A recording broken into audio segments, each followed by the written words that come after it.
You're listening to Broncos for Breakfast with Nick Kendell and Scott Kennedy.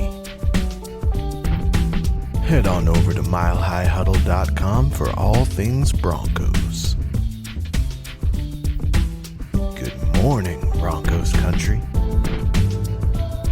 Alrighty, we got 3 check marks there. Let's make sure we get the last one up before we're officially off the ground. We're preparing for takeoff, and the wheels are up. Not yet. Now we are. Hello. Good morning. It is Tuesday. Who flies? Flies anymore? It's like what's that reference? I don't get it. Wheels up? What's that mean? I'm from the Midwest, so if it was under 18 hours driving distance, it was drivable. That's a classic old man in the car, like, oh, we're going to Colorado. It's a 16-hour drive to the Rockies. Oh, we can do that in one day. And the Atlanta airport is so busy that if it's under 5 hours, you drive because you don't save any time. By the time you drive the airport and get through security and do all this stuff, it's a 5-hour window is how long it takes you to get anywhere. Well, hello, everybody, and welcome back. Scott held down the fort last week. Obviously, it was just me talking to myself for, an hour, but that made it no different than most other days. So appreciate you not running away, not standing me up today. And you were telling me let's just do personal business for a second. Your kid was killing it out there at the baseball tournament that you were gone for. Yeah, we were down there Thursday to Saturday, and the boys they played well. I'm an assistant coach on the team, so overall the boys really played well. The kids that needed to have good weekends had good weekends and finished the season strong, which was nice to see. One of the kids got his first home run, which was always good, and yeah, my boy had a good weekend. I think he got out 3 times in 6 games and won the fastest man competition, 4 home runs. He's pretty good. You don't want to talk too much about it, but he's a pretty good player. He's a pretty good baseball player. Well, awesome. That's I saw the Twitter that you put out with him. I think it was a home run. It's tryout season, so I was like, all right, you know what? I'm gonna go ahead and do this and just put that out there and say, listen, if you're looking.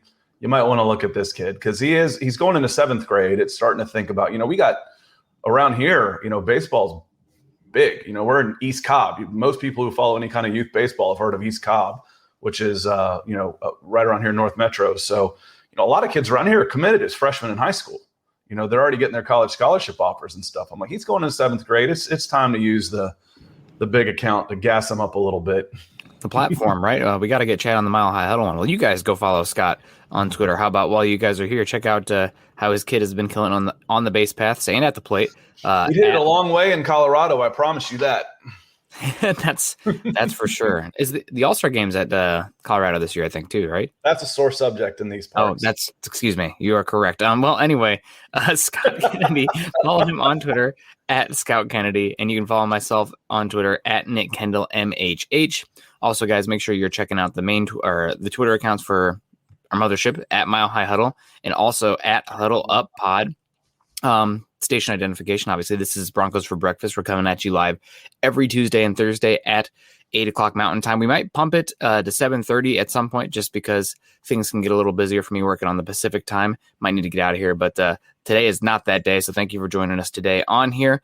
If you guys are on Facebook, please click those thumbs up. And while you're over there, please facebook.com/Mile High Huddle Pod, as well as facebook.com/Mile High Huddle. Go there, join the communities, at me on there, at me on Twitter. We'll have some football talk. It's a good time. It's dead season right now. So honestly, this is a good time to really talk hypotheticals, really nerdy stuff. Because if you're joining us today, you are addicted, just like Scott and I are, to the beautiful game of football. YouTube folks, please subscribe, like, and share. And while you're over there as well, make sure you go on over to Scott's channel, youtube.com/C/Scott Kennedy. I'm going to put the auto sub down there in the link. Scott, you've been gone for a bit, but what's on either? Nothing. Nothing's on the docket even? I've been thinking baseball and Euros for a week. Ooh, man. Is about it. I know. I'm really excited for I'm a Germany football club supporter. And England today. And I have a few British friends who've been saying it's coming home to me nonstop for the last 6-7 days. So it'll be a fun one. Germany, man, Germany is really good against the teams that are over aggressive. They'll kill you. But the teams that sit back and play counters, They just struggle. So we'll see what the UK does, or excuse me, not the UK. I guess it's England technically in this game. But and also France getting knocked out, man. What a game yesterday. But let's say hello to everybody in the chat coming in here. DBA saying you don't say Kathleen, probably in reference to something that we weren't in here yet when you were talking. But DBA, I want to give you a shout out. Yeah, he's always in here, or she. Don't want to assume. And we appreciate you. Des is in the house with a thumbs up. We got EJ in the house over on YouTube. Like, subscribe, and share if you're joining us on YouTube today, guys. Good morning, Nick and Scott and Broncos Country. Bob Skinner in the house. Good morning, Broncos Country. We got the Slide and Glide bros. Good morning, guys. Good morning to Dude Slide and Glide, who's been becoming a real consistent regular here for the show. So we appreciate you. Jason commenting about our earlier discussion. Road trips better than airports. It depends where you're going, right? Like if I'm flying international and I don't even care. I'm in an airport. I'm so excited to be there. US Dave, morning fellas from Southern Arizona. Hopefully you're not melting. Hopefully you have an air conditioner. Gosh, Jason saying morning fellas. He's in Arizona. He's got an air conditioner. He better. I promise you that. It might not be working, but he's got one. It's too hot. Gary Neighbors in the house. Go Broncos Country. Nick and Scott. Greg Smith is in the house. I love Greg. He always says hello. He always says goodbye. And I appreciate the hell out of you, Greg. Albert Knopper's in the house. Hello, guys. Victor Rios is in the house. We got Tommy coming in here saying Bridgewater, Virginia. I don't know if that's where you're at, but God bless, Tommy. Thanks for joining us. We got George Davis in the house. Good morning, Broncos fans from Arkansas. He's talking about where his team, good multiple Little League World Series visits here. DBA saying, what's up, fellas? Welcome back, Scott. Oh, Kirk Cousins in the house also. Morning, boys. Welcome back, Scott. Good to see you. Oh, and we got Muhammad in here. Muhammad, there's no John today, so you're going to have to describe in the comment section what your super sticker is. You're still the king of the super stickers, but thank you so much for the $2 super. And hello to you. We got Ashley's in the house, too. Morning, guys, watching from Wisconsin. Go Broncos. Let us know about where in Wisconsin. She's here for the Rogers talk. Oh, yeah, absolutely. Coffee brewing from Korean. I got my iced coffee today that I made, or over ice, which my coffee maker can make, which is pretty great. Kenny Booker in the house, fellow staff writer. Good morning, Nick and Scott. Get some Broncos decor, Nick. Only one piece. Come on, man. Well, this is a shared office. This is my wife's desk here. And the fact that I can hang this up at all, I am appreciative. You know, it's like, yes, dear. I love you, dear. Like, so she's she put that up there for me. So God bless her. Gary Leeds Palmer, also I would say the king of the superstars, always coming in here, giving us the stars. Good morning, Nick and Scott in Broncos Country. Good to see you. Zebulon's in the house, too. Potentially That's some Kevin. stars. What was that? That's Kevin. Hey, Kevin. Zebulon's way more fun to say, though.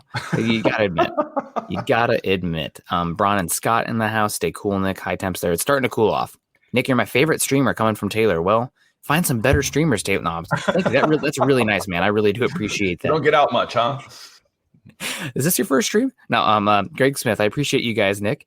Ashley in the house. I live 20 minutes out of Green Bay. All right, good times. One of my mom's best friend is the percussion teacher at University of Green Bay. So been there many times.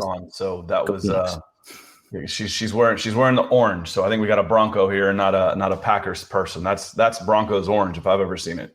And Scott is at the stadium from Charlie Beagle. Well, let's get into it. And a shout out again to Muhammad for this super sticker. And guys, like I said, if you are not in a position to contribute to the show like Muhammad is here, then just subscribe to the show, subscribe to Scott's channel as well. And, that's something you can do that can be really helpful while not digging into your pocket. And there's the link as well if you guys want to do that. So let's get into this. Let me pull up the screen share here. Stalling. Look at just saying stalling while I'm stalling is the best method. So I think today we're going to talk. So and can you guys see that? Is it really? Yeah. Okay. Pixelated or anything? Okay, cool. No, it looks good. So great. We are going to talk the Broncos. Yes. Last Thursday I talked the offensive line, really dug through the offensive tackles, the interior offensive line, Quinn Miners, what Broncos can do about right tackle, Garrett Bowles' emergence, et cetera, et cetera. Today, I want to talk about probably what is the most interesting position for the Broncos in all of training camp leading up to the season. And besides the quarterback position, which is interesting from a sycophant kind of way, it's just punish me, thank you, sir, may I have another. But it's the cornerback position for the Denver Broncos. And the cornerback position is one that for, many years for the Broncos, it was, you guys know, you listeners know, the no-fly zone. Bradley Roby, Aqib Talib, Chris Harris Jr. That team, though, that secondary, those cornerbacks, their ability to play man coverage across the board was literally probably the defining factor of that defense for 2015, 2016, and either that or the pass rush, which was pretty darn good too. It's synergy, right? Everything feeds in itself.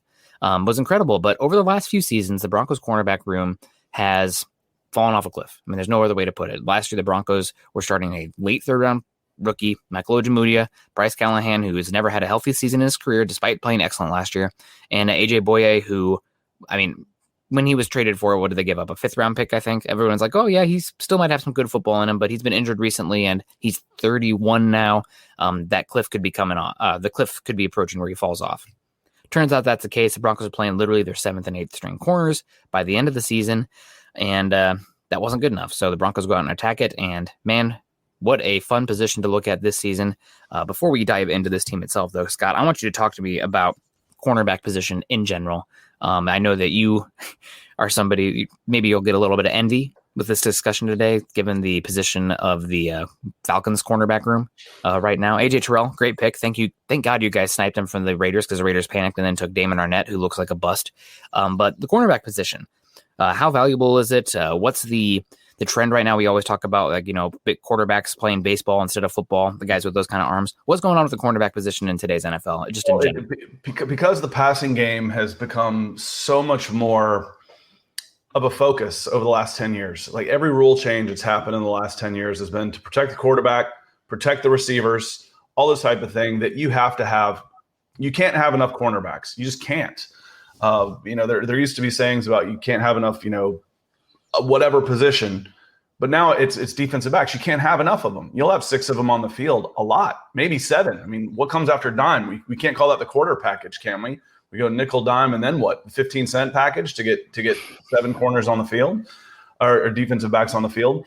But what it's kind of done is, and I think why you see the 3-4 with your 2 guys that are edge rushers as much as anything with Vaughn and Chubb, is it's limited the effectiveness of the linebacker position a little bit, because you have to get after the quarterback and you have to cover the receivers, and the running game has been disvalued. What's the word I'm looking for? Devalued. Yeah, devalued here a little bit.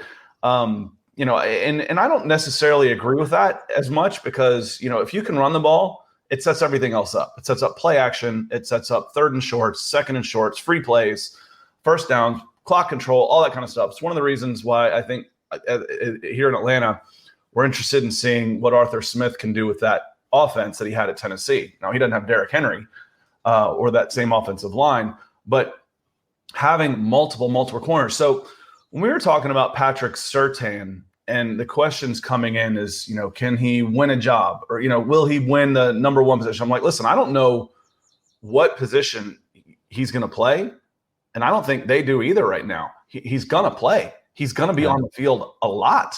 He can play any one of 5 with his size, physical ability, with his strength and size, and coverage ability, his fluidness and coverage. He can play 5 positions across any one of a nickel. He'll be on the field. So, and you see here on our lads, which we're showing here, they've got multiple corner positions, multiple defensive backs listed as number 1s. They're running 4 here, and Surtain is one of them. Now, whether he's one of the first 2, maybe not, but he's going to play a lot of snaps. He'll play as many snaps as anybody, and it's a pick that I'm looking forward to watching this year and for the next 10 years with the Denver Broncos. Yeah, no, that pick at the time with Justin Fields staring at us in the face, all the Aaron Rodgers hype at the moment of the draft was definitely a little bit of a shock to me. I thought they were going to go with a Rashawn Slater, somebody that they were hinted at a lot, if not the quarterback position. But the more I've had time to marinate on it and think about it, Patrick Surtain makes a lot of sense. You guys know, if you've been following my account on Twitter or myself forever, that I really do devalue the linebacker position. Now, there are obviously guys who 5-tool linebackers, 3-down linebackers, but for the most part, linebacker, as you've talked about, is a devalued position. Teams know they can isolate those guys in coverage and pick on them over and over again. And if you're in a 3-4, one of those outside linebackers are hybrid defensive ends. So, yep. I would hedge on that a little bit. It's like, well, you're going to devalue Von Miller. No, he's valued for what he getting after the passer like an end. So that's a 4-3 defensive end, 3-4 outside linebacker. Same difference in my opinion. I like Pro Football Focus, I think, was the first to do this, but they kind of have changed the descriptors of these players, where it's instead of defensive end, outside linebacker, which is so different, 3-4 to 4-3. You kind of just talk about it, especially since 4-2-5 is essentially the base for most teams in today's NFL. It's edge rusher, whether it be 3-4, 4-3, and then also off-ball linebacker, which to me means like they're not on the line of scrimmage, right? They're that one was an oddball, so that fits too. So yep. So you're right about Patrick Surtain though. The more I thought about it, the more it made sense. I've been screaming about defensive backs in general, how you need to load up on the position. It's probably I used to be you need depth on the defensive line and edge rushing position, which I do believe is true, but I don't think it's to the same extent that you need depth at the cornerback position in today's NFL, given how it's a track meetup out there. You're going to need bodies. And if you get injuries out there, your depth is going to show. And good quarterbacks, they can isolate one player and go at them continuously. So if you can have 4 or 5 good cornerbacks, even though they're not all going to be starting, that's fine, because eventually you're going to need them, whether it be injuries or just the flow of the game where guys are getting tired and somebody needs a chance to put their hands on their hips on the sideline for a second. Yeah, and the R lads here, it's a little interesting because you look at their defense. They're running a new 12-man defense, which is nice. That'd be really, you can run a 3-4 and a nickel at the same time. But looking at this, when I first started talking to Chad about this, help us do some of these things. I'm like, all right, what are your needs? And he put down corner twice. Well, then, so I'm like, okay, well, it's going to be, Patrick Surtain is probably going to be the guy that you're going to want to take in that spot. They did, but that was before free agency. Yeah. So when we talked about that was before free agency. So with Kyle Fuller and Ronald Darby coming in, how do you think they fit in here? They obviously, you can't start this defense because it's 12. So, who's the odd man out? Do you think right now in a base, on first down, who's on the sidelines? Man, that's such a tough question, and one that's been plaguing me since the draft happened. Good problem. It's a good problem to have. Yes, there are bad problems and there are good problems, and this is a good problem to have. I guess because I'm always a long walk to a small drink of water. The biggest thing here for this cornerback position is that you have some guys who have injury histories. Bryce Callahan's never played a full season. Ronald Darby played a full season for the first time in his career last year. So what is the starting 2 cornerbacks? What are the starting 3 cornerbacks going to be when everybody's healthy? That remains to be seen. I honestly don't have a clue right now. I would assume it's going to be what they have listed here with Surtain, Fuller, and Darby. But man, Bryce Callahan was incredible last year. He's one of the best nickels in football. So that's really hard to take him off the field. But you paid Darby huge money. I think Darby might be the most slept on Bronco on this team right now. Because of what the Broncos invested in him. I think he's only 27 years old last year. Go back and watch the tape. He was awesome last year for the Washington football team. Almost slipped there. So it's going to be really interesting, but I think people are really sleeping on Darby. And when the Broncos signed Darby, also, Vic Fangio said this was our number 1 target this offseason from other teams to bring him in. This is before Kyle Fuller became available, but they really value Darby, and I think people are really writing him off right now because they know Bryce Callahan. He was great. Kyle Fuller, former All-Pro, and then the number 9 overall pick. But Darby's really, really good when healthy, and he's still young. And I'll tell you what's interesting to me is you start talking about age. And what's interesting to me is NFL corners are arguably the best athletes in the world, period. I might figure out what somewhere in the NBA and say, okay, a shooting guard maybe, or a point guard might be that guy. But the corner is the most athletic position on the football field, hands down. If you start looking at combines, best shuttles, best L-cones, best 40s, all that kind of stuff, all comes from the cornerback position. So you'd think that that's a position that you're going to lose fairly quickly with age, right? Yeah. But it's not necessarily so, because it's also a smart position. So as these guys lose a step, and if they're smaller, they can still play this position Darby can play at a high level at corner for another 3-4 years. And then maybe he goes to free safety if he wants to finish off his career, or, a full-time nickel or something like that. But even if they start losing a step, because it's a little bit of a contradiction when we talk about guys and their quick twitch. Yes, that's the first to go when we're talking about aging, but the experience there and the technique might be the most important at the cornerback position than any other position, except maybe, interior offensive line. So, I like how you're discussing. He's 27, which when you start thinking about maybe slowing down a little bit when you start thinking about running backs and these athletes and stuff, but not necessarily. He's got another 4 years at a high level. if he's able to stay injury free. Yeah, so I mean, the Broncos, again, they targeted him, they valued him. They think he's going to be a great scheme fit, where historically I think Darby has been better in more of a man scheme, but that's just been more what he's been asked to do. And with the Broncos, they play, it's match quarters, it's matchup zone, so it looks like man a lot of times. It's very, God, coverages is probably the most complex thing to talk about in football right now with how much they're asking these guys to do. But I think Darby's going to be really good this year if he can stay healthy, but that's the kicker, right? Last year is the first year he's ever stayed healthy, so if that can hold true this year, then that's great. But I don't think I'd bank on Darby and Callahan both staying healthy for a full 17-game schedule. So the Broncos have 4 guys. Who are they going to play? I think it's going to, unfortunately, just the reality of it, it'll play itself out, and whoever is available is going to be playing. Yeah, and there's plenty. A 17-game schedule, there's plenty of playing time, and as long as you're having success and winning, people will be happy splitting time. I mean, nobody's happy splitting time, but it makes it a whole lot easier when you're winning and you're being part of it. You're staying fresh, and frankly, the guys that get a little older are happy to save their bodies a little bit. So there's healthy competition out there, and hopefully everybody stays healthy. And there will be plenty of football for all of these guys if they're living up to their potential. Yeah, so guys, let us know what you think about Darby in the comment section. Let's get to a few of these comments real quick. We got Jeremy coming in saying if healthy, our pass defense has to be top 10 or something is seriously wrong. It would be pretty shocking if not. The only way I could see it not being top 10 is if the Broncos offense is putrid this year. And that means that they are having a really hard time attacking, right? They're having to be much more reactive on the defensive side of the football. They still should be top 10 probably, even if the offense is bad again this season. But you know what? I might go the other way, because if you're giving the ball around, then you're going to wear them down with a running game. So I might think that in the other direction, having watched the Falcons play, is if the offense is really good and teams are playing from behind and they have to throw. Yeah, and then maybe they're running up some stats a little bit, but that might not necessarily be as important. Yeah, I guess I should have prefaced that where I'm talking more of a efficiency standpoint rather than raw volume, because obviously, if you have a great offense, you're going to give up more garbage time yards. I don't put much stock in raw statistics. I'm much more on the efficiency side of things. EJ coming in here saying you need 5 to 7 quality corners in today's NFL with how pass happy league the league has become. Yeah, good point, EJ. And that's something that I think has been really true over the last few seasons for the NFL in general.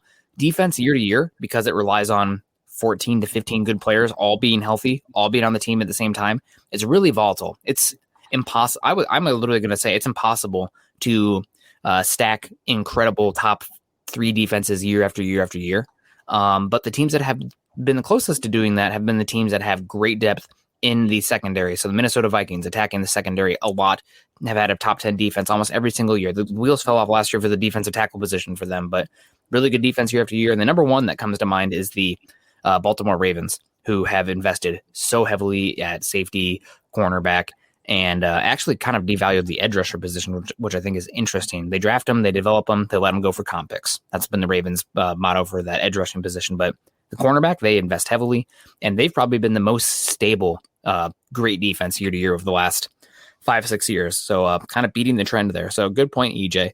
And we got a super coming in here. Let's get to that guy real quick. Okay. Mac85 City saying, Canary in the Coal Mine. I watched and gave the thumbs up. So Luke and I guess I'm showing my age here. I had a brain fart. I definitely heard about it when we talked about it. Like, oh yeah, of course I've heard of that. But so Luke asked me what that was, and I was like, Canary in the Coal Mine. I've heard of it. I could not tell you exactly what it means. It's canary in the coal mine. Yes, in the coal mine. Yeah. Yep. Okay, so, what's a coal mine? Are those still legal? We allowed to do those anymore?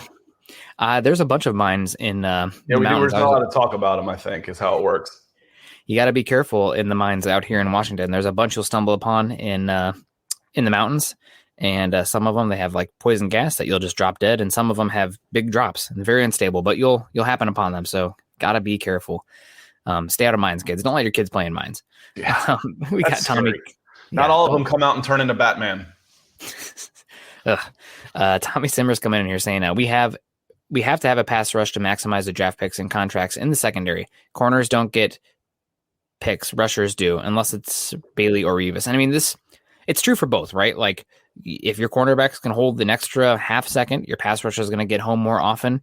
If your pass rush is getting home, your cornerback's jobs are going to be easier. If your team has a lead, if your team is not turning the ball over and giving the other team plus field position, like all these things really matter. If your offense is holding on to the football, right? Like all these things lead into maximizing your contracts, your secondary, your pass rushers, etc. That's what makes people say football is the ultimate team game. But I mean, really it is, because everything depends on itself. It's a positive feedback loop, so to speak. So I agree with you, Tommy. And last year, like, why is the Broncos secondary are so bad in the turnover department? Well, you lose Von Miller, your secondary is dinged up, and your offense is bad. Ding, ding, ding. You're not going to create many turnovers because you're not pressing the other team to be aggressive with the football. Yeah, I agree the same way. Turnovers start with the defensive line. You know, pressure tells in any sport. Pressure tells, and that's where it starts going. And then you got to have guys that can make the plays, obviously, you know, that aren't just holding and panicking because you know, they've gotten beat. So it's all a lot of synergy there, a lot of synergy. And offensive football, I think, is the ultimate team game. You know, the offensive side. I've told this story before when I first started scouting and talking to kids. I said, you know, all these top level guys, most of them played both ways. So which do you like better? He's like, I like defense better. I said, how come? He goes, because I can dictate the play on defense. I'm like, all right, I like that. That's a good answer. So, you know, you can have 10 guys fall down, but if Von Miller goes in and sacks quarterback, the play's over. You know, you can, on offense, you can have 10 guys do their job. One guy holds, plays over. One guy doesn't block Von Miller, the play's over. So it's hard. And maybe that's why all the rules have gone towards the offense lately, but it's hard to play offense. It is. Fantasy football gets eyeballs on a lot of games that otherwise people wouldn't be watching. I mean, there's a reason that, the Red Zone is one of the most watched games every single week, because people just want to see points and they want to see if their fantasy football team is winning. But we got EJ coming here with a good question, or comment, I guess. Patrick Surtain can match up well with bigger tight ends and running backs, given his speed above our linebackers that can't cover. And I think that's just the way the game is going. We saw Vic, after they drafted Patrick Surtain, talk about how he's going to play more 4 cornerback, 6 defensive back sets this season. And Scott, I guess I'll volley this over to you. The Broncos, do you think the over-under 3.5 cornerbacks on the field, is it going to be closer to 4 or is it going to be closer to 2 this season? Well, 3's a nickel, 4's a dime. So, yeah. You know, so I might go under that and be a base nickel, you know, and say that your base is going to be 3 with safety. So a base nickel would be under, and then I think you'd be more in a 2 than a 5. Or now I'm getting confused. Yeah, but you'll be more in a base 2 than a dime, but you're going to be in a nickel more than anything. So I would say I would go under with that and go towards a 3. Yep. But this is a good comment, Surtain. I think you saw it when I guys pulled it up after the draft, and a couple people stole this tweet, which made me laugh a lot. But the Mock Draftable, it's a website where they kind of show the spider graphs of all these guys' metrics, their size, like how they relate to other athletes that have been tested. And the number 1 defensive back that Patrick Surtain's athletic testing size linked up with was Derwin James, who the Chargers went from the 31st team against tight ends, according to DVOA, the year before they drafted Derwin James, to number 1. So everybody's screaming about linebacker. You need these linebackers, which, yes, I mean, would it be great to get a Luke Kuechly out there? Absolutely. Sign me up, please. So here's my hypothetical on that, Nick. So what's the concern if you've got Surtain on Kelsey? What's the concern there?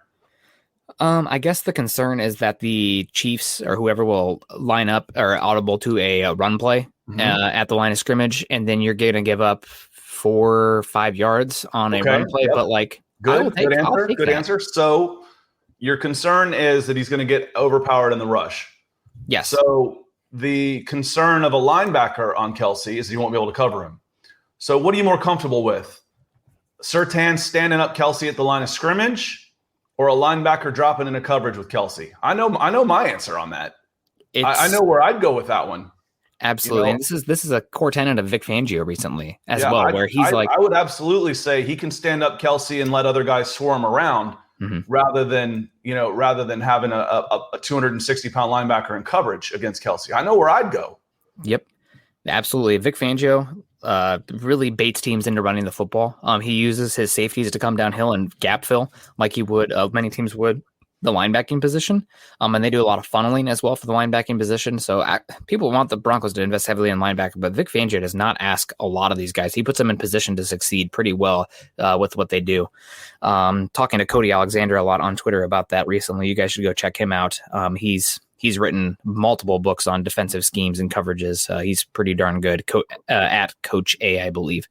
But you're absolutely right. And it's also what's more likely to create a home run, the run play or the pass play. And in today's NFL, it's not the days of, limiting teams to 60 yards total gained or like 3 and outs constantly. I think those days are over.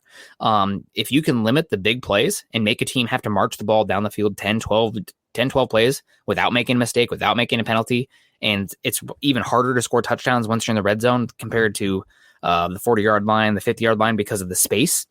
I'm signing up for that every time. And if they can score a touchdown marching at 12 plays down the field without making a single mistake, hats off, do it again the next drive. But those home run plays, that's when you get killed. And we've seen that with the Chiefs, the Buccaneers last year, all these teams. It's the home run hitting teams that are the killer offenses. And there's a decent discussion going in. Someone, I think, dropped in some bait, and it's been taken about Champ Bailey being overrated. Oh, no. He was incredible, guys. Speaking of corners, and, my question on that always is, well, where do you rate him? So if you say, oh, he's overrated, well, where do you rate him?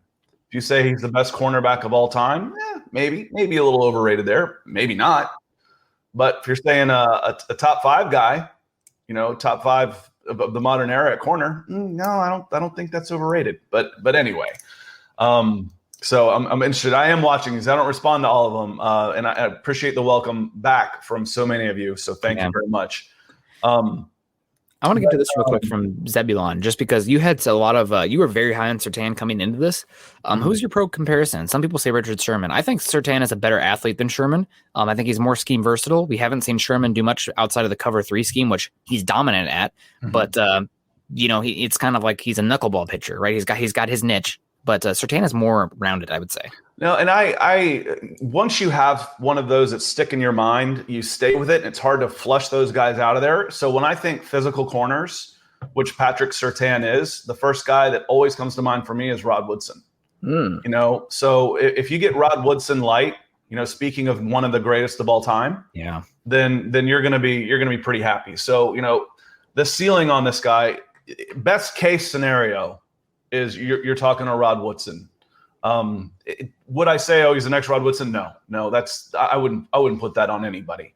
But as far as modern comparison, the physical type of ability that he has, the physical nature of his game, Rod Woodson was a fluid safety playing corner. And that's kind of how I see Surtain coming out. Do you have a modern comparison? Not as much. I haven't kept up with the pro game as much as I know old guys better than the newer guys, so I got some catch up to do. My pro comparison would be Xavier Rhodes. I think that Surtain maybe is a little bit more physical, but as far as the length, maybe not always the best sticking on those really quick twitch guys, but can do some inside outside stuff. And the length, man, just the length is incredible for both those guys. So that's the one that sticks in my head. But I really love Rod Woodson. That's the ceiling. I typically try not to give guys. That's arguably the best to ever play the game. But a physical guy. I mean, I'm a Deion Sanders fan. He made Atlanta relevant when he was drafted in 1989. Was here for 4 years, I think, and is in their Ring of Honor, however you want to call it, for 4 years. I mean, that's how good he was. But he's almost like when we're talking performance cars, he's a little bit like a Tesla. He's more of a one-trick pony. It's just that, the Tesla one trick is it can go 0 to 60 in blazing speed. It's absolutely amazing. That one trick is world eye-popping. And Deion was like that. His one trick was he could take a guy and take him out of the game. He had more than that because if he got the ball in his hand, he was going to score. But Rod Woodson, I think, was probably more of a complete player than Deion. But again, I say I don't argue levels of elite because you can win either way. And if Nick, you were going to say I like Rod Woodson and I'd say I like Deion Sanders, I wouldn't argue with you. I'm like, that's a good pick. I can live. We got Max Powers coming in Max Power with the $5 pound. I think that's not the euro sign, it's the pound sign. Nope, that's the pound. Yep. That's okay. The pound. So 3 lines on the shirt there for Max. Sorry about cheering against unless you are, like Scottish or Irish. Yeah, so case, I got to know, like Max, who's your club team? Because with a name like Power, because I know we had a Leicester fan in here, and they play at King Power, so that would be a good one. We got Max though. Thank you so much, Max, for being generous with your time and also your hard-earned cash. Showing some love to my favorite hosts. Man, Max, too kind. Who are your guys' top 3 under the radar guys who don't get much love but should? One of mine would be Ronald Darby still. I'm just going to keep this to the Broncos in general. But number 1 for me would be Ronald Darby. The Broncos paid him a big contract. He was really talented last year. He's only 27 years old. I think he was drafted. He must have been a young 21 because he feels like he's been in the league forever. Second round pick, I think, for the Eagles. And maybe no, he was a second rounder. Florida State, I think also. And everyone's talking about Bryce Callahan, rightfully so. Everybody's talking about Kyle Fuller, rightfully so. Patrick Surtain, number 9 overall pick. Hell yeah, I'm excited. But don't sleep on Darby, right? I feel like he deserves a little bit more hype than he's getting. Another under the radar guy, I think that while he's never going to be an absolute star, I think he was the best Broncos linebacker last year, and that's Josie Jewell. He's got limitations as far as his size and his overall speed, his top end speed, but he's twitched. He's extremely instinctual, and he's just rarely ever out of position. He was a 0-star guy that went to the University of Iowa, grew up on a turkey farm in northern Iowa, right on the border of Iowa, Minnesota, Wisconsin, and 4th round pick. And he's on his last year of his contract, but right now, I mean, he's solid, right? Like you can do far worse than Josie Jewell. He's not going to make mistakes, and that's what you need from your linebacking position. The other under the radar guy on this team, honestly, I might go Melvin Gordon. He was top 5, top 10 down the stretch last season. He's still a pretty darn good running back. And the Broncos' interior offensive line was struggling for the most part last year. But when Drew Lock, had his big steps forward last year, the last 6 games or whatever it was, Melvin Gordon was the engine running the offense. So I think he's a little bit under the radar. Everybody likes the new shiny thing, Javonte Williams, which they should. I'm really excited about him. But Melvin Gordon's still a good running back. And I would expect him to get his due this season. He's talented. And I cheat on this a little bit because I try and consider that most people aren't as crazy as we are in here. And I said these type of pods and what we do for a living, we cater to the lunatic fringe of sport fans. And I can say that with an honestly, because I was always head lunatic. Yeah. So we're all lunatics in here. Yes. So, if you look at if you ask the average Broncos fan, they might not know who Patrick Surtain is. He's never played it down for them. They're not necessarily watching the draft. You got 4 million Broncos fans worldwide. How many of them actually know who Patrick Surtain is and all that stuff? Not as many as you'd think. So when they picked him, I'm like, this guy's going to be a star. So for me, that's a little bit under the radar. I like Cortland Sutton. I'm going to call him Sutland again, and you guys are going to laugh at him. Just start laughing at me. We'll have to put $1 in the tip jar or something every time I say Sutland. Cortland Sutton. Coming off an injury, comeback player of the year. That's where I hope that he finishes the season. People are forgetting how good he was around the league. Nobody talks about him as one of the best receivers in the league. I promise you, they will and they should. So I'm going that way. And then Quinn Miners. I like Quinn Miners coming in here. The belly of the beast coming in, and he should get some time. He should be number 2 at worst across 3 different positions. And with injuries, with a 17-game season, I think we're going to see a little bit of Quinn Miners this year too, coming in as a rookie. And then I can cheat again and say running back Javonte Williams. He's really good. He's really good. So those might not be guys that this group would consider under the radar, but across, if you happen to find us, Googling Broncos pods and you happen to watch this, like, I want to learn more about the Broncos. You might not know how good Javonte Williams and Patrick Surtain are coming in coming in for the draft. And they're going to be impact players this year for sure. Yeah, good calls all around. I do think it will be talked about. I talked about this real quick before I forget. I'm sorry, Nick. Yes, Darrell Green, absolutely. Darrell Green. There's still the chat conversation going on about the cornerbacks. Nick won't remember Darrell Green. I will. I'm an 80s kid. Darrell Green, and if I'm not mistaken, you guys can Google this while we're talking. I think it was his mom where he got his speed because, he was still running in the 4.3s at 40 years old. They used to do those like Wide World of Sports things where they'd have competitions with different athletes and stuff. They'd bring in 2 football players and they'd run a 60 is what they'd run at the time. And Darrell Green, they quit doing them because no one would race against Darrell Green because he was still that fast. And I'm pretty sure that his mom was the track star in that team. So he got a speed from his mama, and he's phenomenal. He's an all-time guy for sure. Good call on that one. Yeah, and sorry about the plane going over here. Living close to SeaTac, that's going to happen sometimes. Windows open because it's actually cooler than it's been in a while. But I think you said Miners leaving the number 2 across 3 different positions. I am curious to see what happens between him and everybody's talking about Cushenberry versus Miners, but Natane Moody versus Quinn Miners as well is going to be an interesting battle. And let's get to Peter's stars here real quick. Hope you had a great holiday, Scott. Did you hear about the number of takeaways for Ojemudia? One of the stats had him 4th in the NFL. Wonder if he will get more playing time than people expect. I don't know what specific stat you're talking about. That would be interesting to see. I know that he had a beautiful pick week 1 that was nullified because of a roughing the passer or defensive holding, something like that. I think Shelby Harris committed a penalty that got a beautiful Ojemudia sack taken away. But Ojemudia, the way this Broncos team is set up is hopefully you won't need to see Ojemudia that much this year starting, but that's okay because you still have 3 years left of control. And for a rookie cornerback, that's gold. So this year, if he's the 5th cornerback and he's getting mostly special teams reps, that's fine. He's growing, he's developing. And next year you have 2 Broncos cornerbacks that are going to be free agents in Bryce Callahan and Kyle Fuller. And what the Broncos do with those 2 guys probably depends on what Ojemudia is doing behind the scenes, because he definitely could be a starting boundary cornerback on this team. And now what you'd hope to have for his rookie year where he's starting and learning, that's what he gets this year. So he got, what did I say? They cut his teeth last year. He's going to have a year to kind of just grow a little bit, learn the game more and more. After they benched him, they brought him back. He was much better. I would not sleep on Ojemudia as far as his long-term prospects. But for 2021 specifically, how this team stacks up, if he's starting, that means something probably went wrong.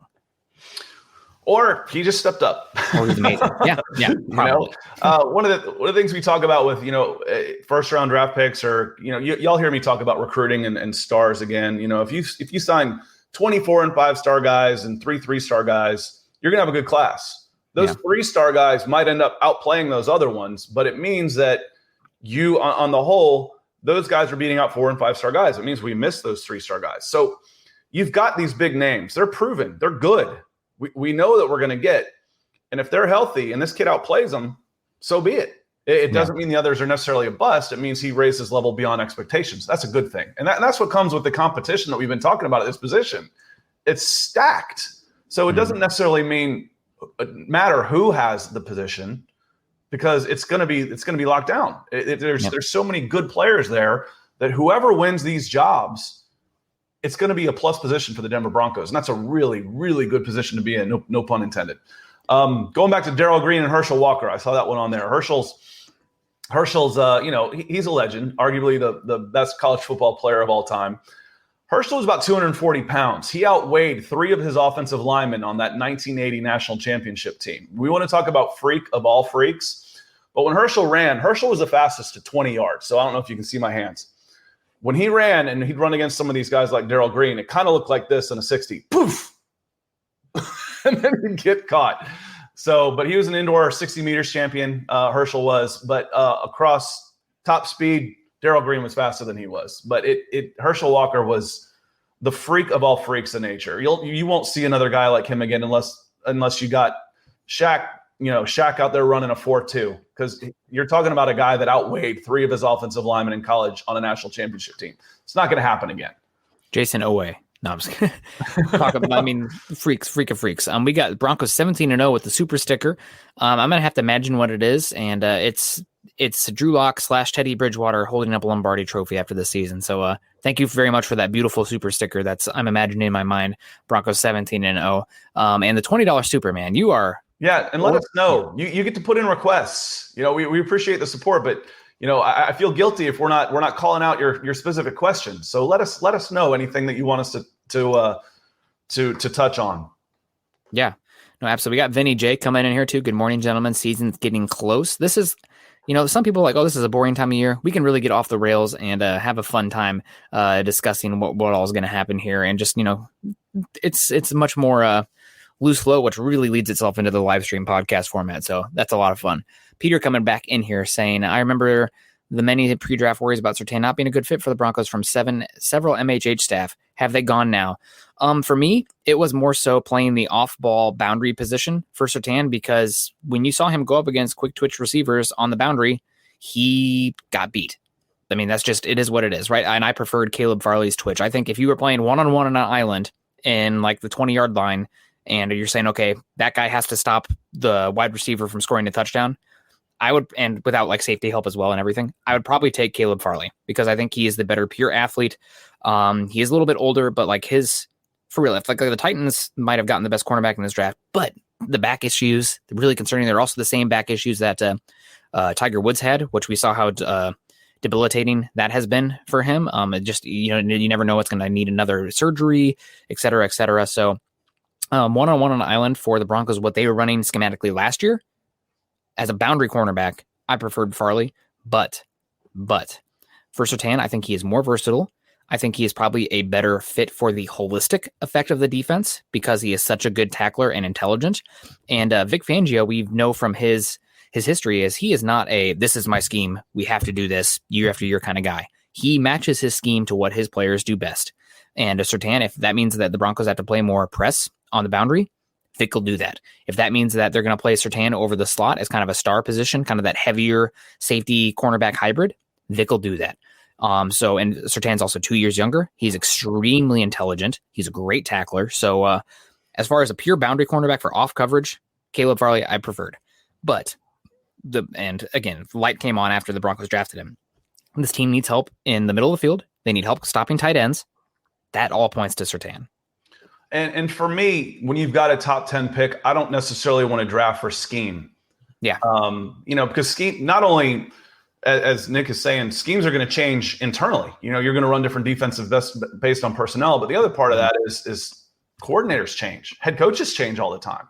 So as a general manager, I don't want to use a top 10 pick on a scheme pick, because the scheme can change. We might be changing coaches. If I need a corner, I want the best corner available. In my opinion, and the word that Nick used was versatile. In my opinion, the best corner in this draft was Patrick Surtain, which is why I said him. And we talked about schemes and how we might fit and all that type of stuff. But you're drafting for the next 12 years, not necessarily for the next 12 months. And for me, injuries aside, Surtain was a better player. So either way, if Farley's healthy, you're going to have a pretty good player there too. But I was a fan of the Surtain pick from the get-go. And I will say, we'll see how it plays out. But I know that the Bears offered the same deal to the Broncos that they ended up giving to the Giants, where I think it was a first and a third this year and a first in 2022. And that would have put the Broncos in the range to, I think they could have gotten Caleb Farley if that was the case, or Greg Newsome. I'm really excited Farley about. Fell into the second round, didn't he? No, he was the Titans pick. Okay. He was the first round pick for the Titans. Okay. They took, so he was 20, 21, 22, somewhere around there. I'm thinking of somebody else that was supposed to go up there pretty high, fell in the second. I'll have to figure out who that is and talk about that on Thursday. He fell there, and I'm really excited about Surtain. I do wonder if a better process would have been trading back and taking a Greg Newsome, Jason Owe, maybe a Jalen Phillips, or a Caleb Farley, while also getting that first round pick in 2022. Again, that's not me saying that, oh man, I hate Patrick Surtain. It's just pondering the possibilities, right? Like the what could have been. Either way, what played out. And I'm really excited to have Surtain on this defense. He's going to be a decade-long player.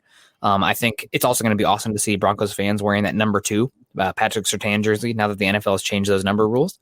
It's, again, if the Broncos are still looking for quarterback next year, and or like looking to trade for a Russell Wilson, a Deshaun Watson, and Aaron Rodgers, having that extra first round pick might have been the kicker to get it over the top.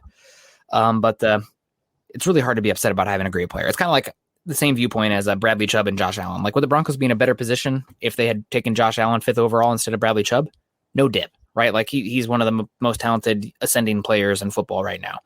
But man, that doesn't mean I don't absolutely love Bradley Chubb, and he's a cornerstone piece for this team, and hopefully they can figure the quarterback position out, because then you can take advantage of it. I saw people earlier, like you're talking about Champ Bailey being overrated. Champ Bailey wasn't overrated. He just got limited because the offense was only going so far, and the defense around him wasn't as incredible as you'd hope. because a cornerback, even in a first ballot Hall of Famer, can only move the needle so much. And I don't want that to be the case for talking about Bradley Chubb, Patrick Surtain also, where both great players, both Pro Bowlers, maybe even all pros at some point. But because they don't have the quarterback position figured out, they're overrated. No, they're not overrated. It's just that even though they're valuable positions, they're not the quarterback. It still takes a team. And, until they get that, it's going to be like, well, we have good players, but la-di-da. Coming back to like Joe Thomas all those years. Great player. First ballot Hall of Famer. Browns were absolute garbage. The one player can only take him so far. You can't use the Browns as an example. I've told you this before. You can't use the Browns. Okay. It's like talking baseball and New York Mets. There's just franchises that are just doomed to lose no matter what. You can't use them as they're the outlier. Yeah. So no, but there's a phrase in scouting, recruiting, and drafting, all this stuff, that it's not the player you miss that hurts you. It's the player you take that can't play. Mm-hmm. So if you take a guy and he can't play, that's what hurts you more than the guy. Oh man. So again, if Surtain turns out to be the guy, you're happy. You might have some whataboutism going on. Oh, we could have had this guy, guy. But if you get Surtain and Surtain turns out to be worthy of a top 10 pick, you're gonna be happy. You're gonna be happy there.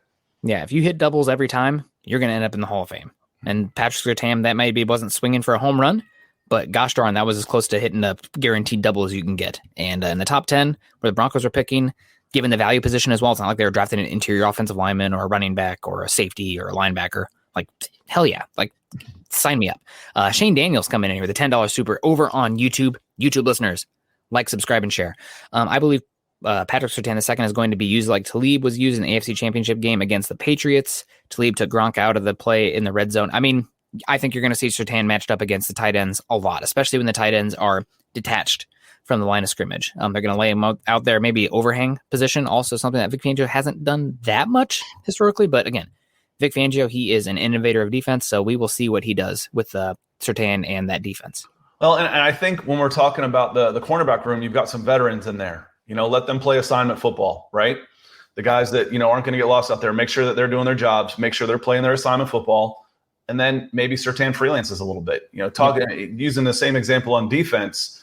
When I've got a guy who might not necessarily have the greatest instincts in the world, but he's a hell of an athlete. So I drop him in on third down and say, you got one job, go get the quarterback, and that's kind of how you might do with Surtain as well. Could happen where you let him freelance a little bit in the defensive backfield, or just give him one job, but not necessarily the assignment football that you expect out of your front two guys who have been in the league for a while and your veterans, at least first year, first year. So I think that's a good comment, and we appreciate the sticker on that. Yeah, absolutely.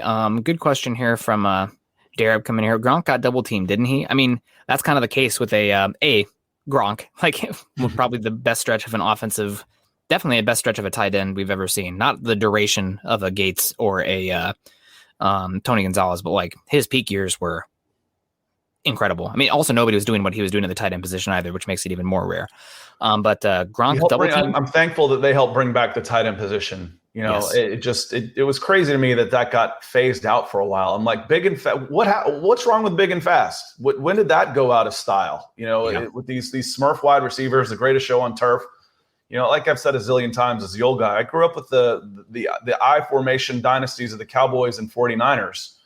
Two big receivers, fullback, big running back, big tight end, win a lot of games. What's wrong with that? When did that go out of style, and why? It still works. So I was very happy to see the tight end coming back because, I'm a little bit of a sadist. I like seeing those 260-pound guys running loose in the secondary. It's funny watching these corners and safeties bouncing off them. It's fun. That's why we like football, right? I think a lot of those tight ends moved to the more money position of defensive end, at least the elite athletes, and it kind of made a talent gap for that kind of position. That's just the theory there, but it's switching over again because they're not allowed to hit the quarterbacks anymore. Yep. You've heard me rant on this before, the get off my lawn moment. I'm like, why would you play defense? You're not allowed to hit anybody. You can't cover, and you can't tackle. Yep. And I'm going to go play basketball too. But let's get back to this cornerback room. I don't think we have any chats that are missing. Kyle Fuller, I think you can pencil him in as a starter this year. I'm not expecting, I think a lot of people, especially in Broncos, more than the casual fan, but like NFL fans in general. Oh, Kyle Fuller, all pro, coming back with Vic. Great. I'm not expecting a top 5 cornerback, given he's going to be 31 this year. It's still a new team. He's going to be very good, but maybe slightly his expectations are a little bit too high for me. I want to push back just a little bit with Kyle Fuller. What do you say? Yeah. So again, do a job. Have your veterans do a job. Not necessarily freelance, not necessarily having them put out there on an island, but he can do a job. You're going to have plenty of help out there. I'm more interested. How good are the safeties? Are the safeties going to be out there to back them up as well? And then for me, you started off, and I forgot about this. And 50 minutes later, I'm remembering.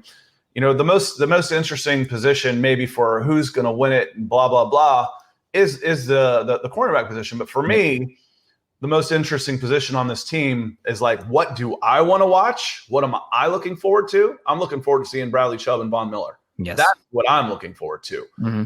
I want to see these two guys get after it at the same time on the same field. Because if those two guys play to their capabilities, the rest is just going to be gravy. So that's what I love. Again, grew up with Lawrence Taylor. I want to see an edge rusher. I want to see those guys going after it. So to me, maybe not intriguing, but most entertaining position is the two outside linebacker spots. That's what I'm looking forward to. And just a PSA to all Broncos fans out there, when the Broncos are on the field defensively, keep your eyes on 58 because this might be the last season of him in a Broncos uniform. So, he's been incredible. First ballot Hall of Famer in my book. Definitely a Ring of Famer.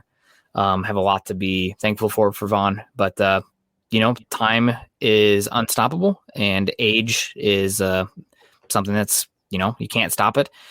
So enjoy Von Miller.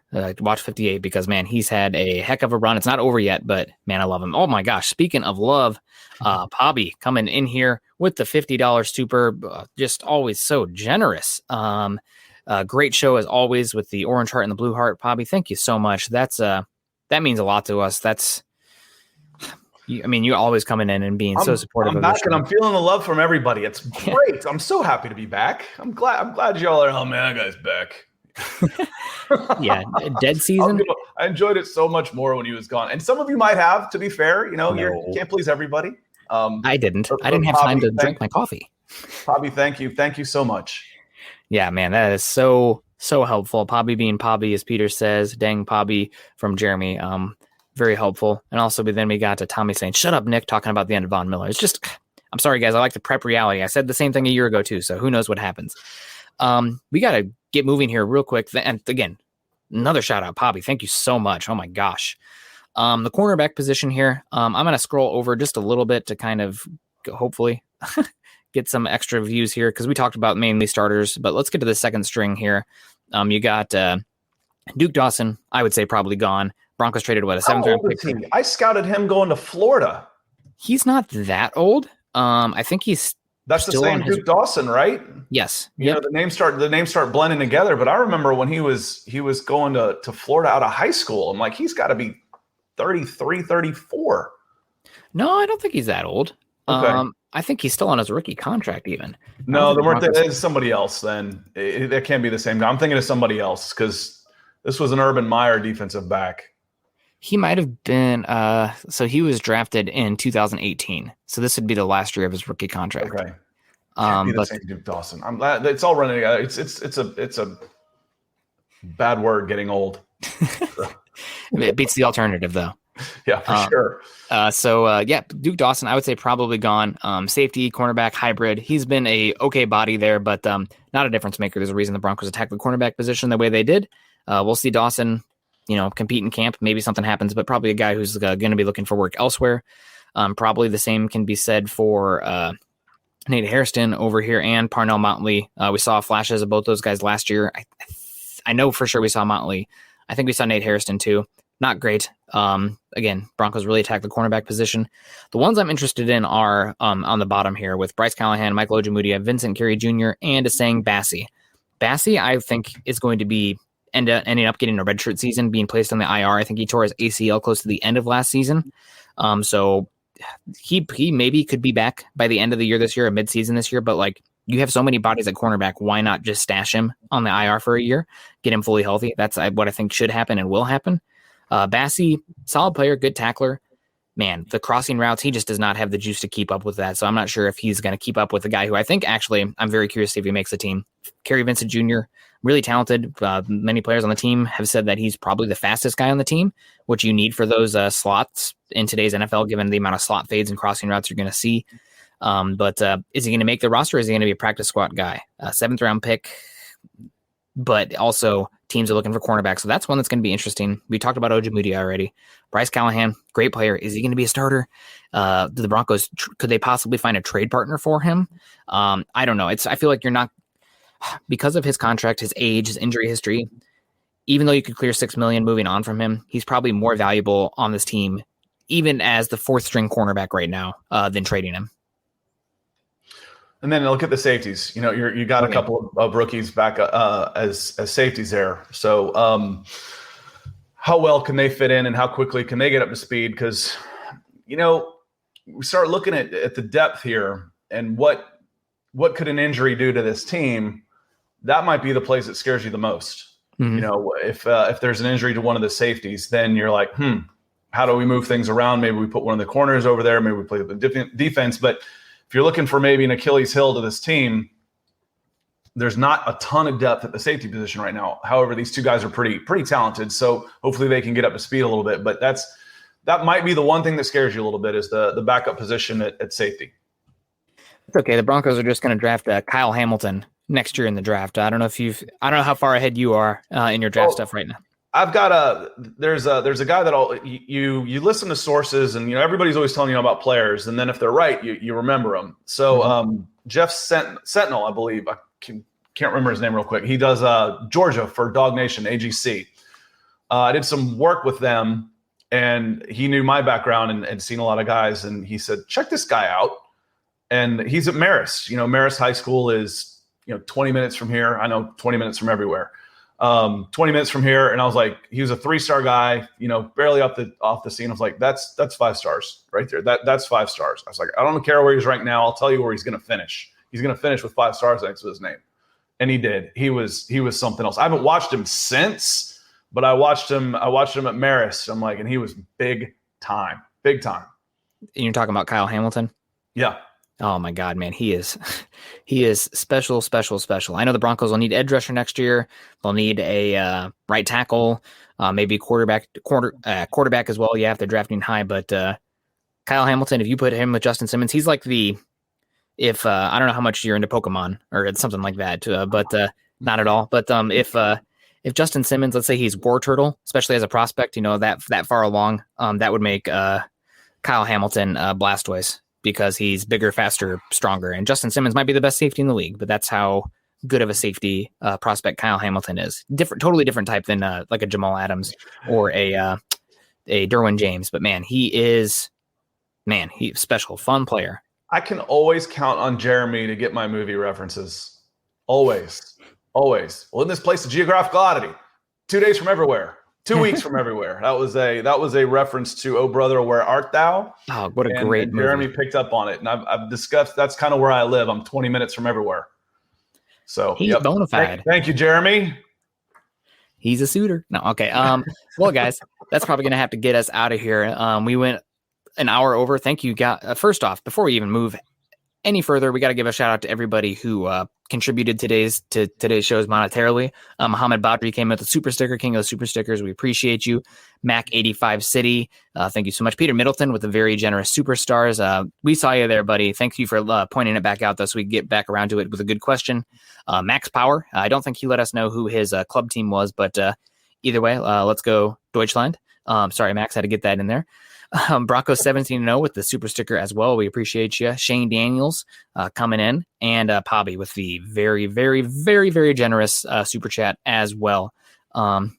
Trevor saying Malik Willis. That's my guy. I love Malik Willis. I know that we've talked about him a few times. Other directions. So going, Maris is over here. Roswell's over here. So those were two guys I watched when I first moved back to Georgia. Malik Willis was at Roswell High School.